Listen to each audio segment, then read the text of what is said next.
This happened a few years ago, in my old one-person flat. I had a strange feeling that something wasn't right for a few days. Like I was sure that food in the fridge was less than I put back the last time. I found pillows from my couch on the floor, stuff like that. I lived alone back then, so there wasn't anyone else with access to my flat. Or so I thought. Well, one night I woke up around 1 in the morning, sweating, and even though I didn't remember, was sure I woke up from a nightmare. Since I was drenched in sweat, I decided to take a shower. So I put my phone up in the bathroom for music, turned on the water, and enjoyed my shower. A few minutes in, I heard the door move. I never close it, but it still never moves. I took a look at the shower curtain and saw a shadow against it, and a look at my phone confirmed someone was there, since I could clearly see a reflection in my screen that showed someone standing next to the shower curtain. It took me a lot to not scream, and to keep acting like I didn't notice anything, while silently taking the shower head off its holding, and turning the water all the way to hot. I'm still kind of impressed at that quick thinking. Our water got really hot when you cranked it all the way up. And a few seconds later, steam was rising, and the water hurt my feet flowing to the drain. I turned around, ripped the shower curtain open, and held the shower head right at the person behind. It was a woman. She screamed in pain. I whacked her in the face with the shower head and jumped out of the shower and ran to the door, taking the key out of the lock and locking it closed behind me. A little later, she started to bang on the door. The door didn't give. Thank God for German quality work. I called the cops and went to the kitchen to get my big kitchen knife, just for safety. I felt like my throat was closing up when I saw it missing, and realized there's only one place where it could possibly be right now. The police came and arrested the woman, who turned out to be the former person living in the flat, and was evicted for not paying rent. It seems she made a copy of the key and came into the flat when I was at work, and sometimes at night. It's possible that she woke me up in the first place, and honestly, I don't even want to think about it. Ever since then, I always insist that the locks are changed when I move into a new place. The following story happened to me a few years ago.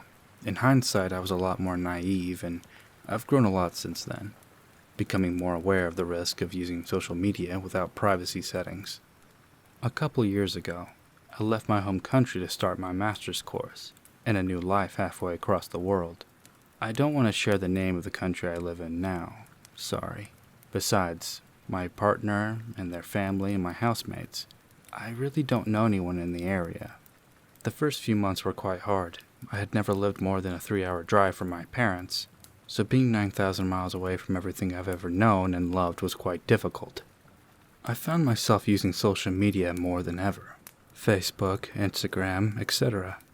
It was such a comforting feeling scrolling through my phone and seeing familiar faces, watching stories of friends hanging out in places we all used to visit together, getting to chat my native language. It made me feel less lonely, and quite frankly, I enjoyed sharing pictures and stories of my new city with friends and family. It was such a low-effort way of keeping in touch, and it made me feel as if I was still part of their daily lives. Side note, I'm not a social media influencer. I don't have a large following. Almost all people I know personally, and at the time, I followed everyone back, thinking it was some sort of unspoken internet courtesy. I mainly posted pictures of landmarks, beaches, old buildings, anything I thought looked interesting, and that my friends back home would enjoy seeing, since where I live now is heaps different from my hometown. One day, I noticed I had a DM request from an account I didn't recognize. It read, "Hello, Lynn. Follow me?" The profile picture was nothing out of the ordinary. A black and white photograph of someone's back standing on a cliff or a mountain. Initially, I thought it was a bot, but when I clicked onto the profile, I was surprised by the content. Beautiful black and white film photographs of different places around the world. There were no pictures where I could make out a face, and the about me was very simple with a camera emoji and a name. Since I liked the content, I decided to respond to the message with a, "Hello, I love your photography, followed." I received a reply almost instantly. "Thank you." They then asked how I was doing, I asked them what kind of camera they used. It was such an innocent, ordinary conversation, I thought nothing of it. The next day, I woke up to a row of notifications from the same user. They had liked every single one of my photos, going back years into my feed, and sent me more messages. In one, they asked how I was enjoying the city. I gave a short one-word answer and a smiley face for good measure, but when they asked what area I was living in, I instantly felt weird, and decided not to keep the exchange going. So I left them on read. This caused a flood of messages from their end, now apologizing for asking and explained that they had asked because they swear they had seen me before, and wanted to know if I worked at Anytime Fitness in the city I was in, which I didn't. Thinking this would end the conversation, I replied with a, "Sorry, I think you have the wrong person. I don't work there." A few moments later, I got another message asking if I was sure. I didn't reply, so they sent another. "You wouldn't lie to me, would you?" Then another. "Where do you work?" One after another. At this point, I started to get anxious, so I unfollowed and blocked the account. I mentioned it to one of my housemates and my partner, both of which said it was just some internet troll with too much time on their hands. And I did good by blocking them. But after a week or so, I received another strange DM request. The profile picture was a screenshot of a scene from a bundle film, and the profile had one single photo. In the same screenshotted image, the message read, "Why did you unfollow me?" I blocked it immediately. After this, I started receiving a wave of messages from other fake accounts on all my social media. The messages became more and more aggressive, calling me a liar and a cunt. Then randomly, I'd get one asking how my day was, or if I'd ever seen a certain movie before. I tried contacting Facebook and Instagram, but honestly, I don't think anything came from it except maybe the accounts were terminated. I changed all my privacy settings to private, but still the messages continued. I was so overwhelmed and wondered why someone would go out of their way to do this to me. I had just moved country, starting school, was trying so hard to start over somewhere so foreign to me. I had never experienced any type of bullying back home. I didn't have any enemies. Who would do this? My partner suggested I screenshot the messages and get the police involved. But back then, I was so nervous to do anything that I just let it be. I figured the police would ignore the foreigner or tell me to grow a backbone, something I grew up hearing. This game of blocking and deleting profiles continued until my partner, seeing how upset this was making me, messaged one of the accounts telling them to leave me alone and that they were contacting the police if they continued. The account was either deleted or blocked my partner because it disappeared and things went quiet. After a few weeks, I decided to reactivate my account on Facebook and return to Instagram, hoping things had cooled down, and they had. No request, no messages. It had almost been 2 months since the start of this whole ordeal, and I was message free. I was in a much better place, and I had made some friends. I was enjoying my studies, my job, and the incident became nothing but a creepy memory. But then, one day, while I was out grocery shopping at the shopping center, I felt my phone buzz in my pocket. My hands were full of grocery bags, so I ignored it until I got home. And when I opened the message, it was from another unfamiliar account, with another black and white profile picture of just an eye. Immediately, my heart sank, and my stomach started to turn. I started thinking, is this the same person after all this time? No way. My body started getting hot and a bit shaky. I opened the message and all it said was, "Hi, friend." Then they had sent me a link to a clip from Back to the Future.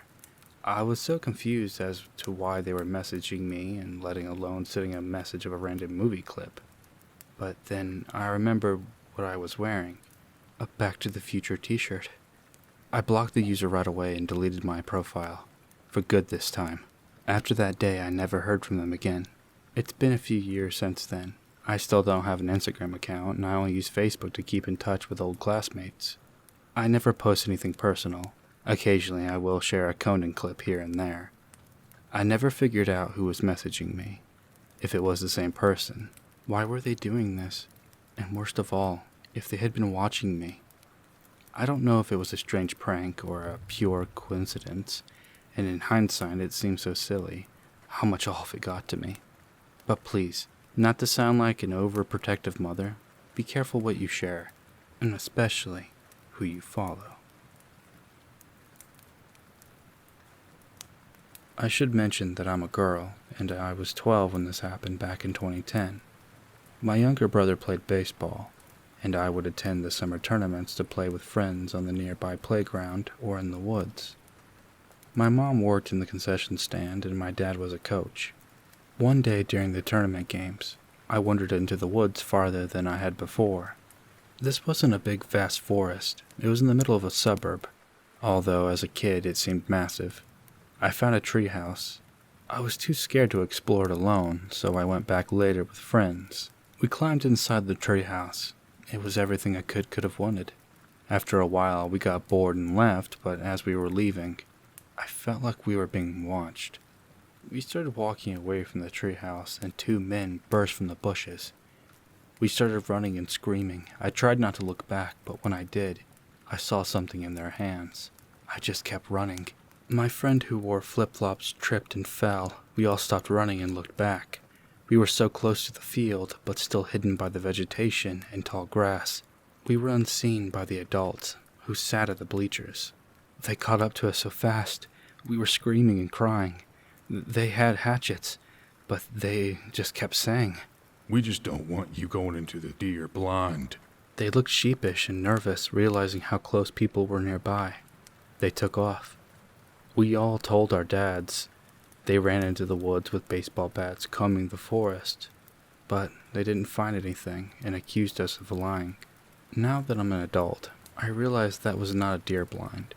It was a treehouse, deliberately put into the middle of the woods so that children would go inside. I ask myself a lot, what could have happened to me if I had the courage to go into that treehouse alone?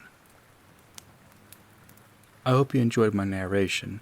It was a lot of fun to read these stories, and I hope that you guys enjoyed it as well.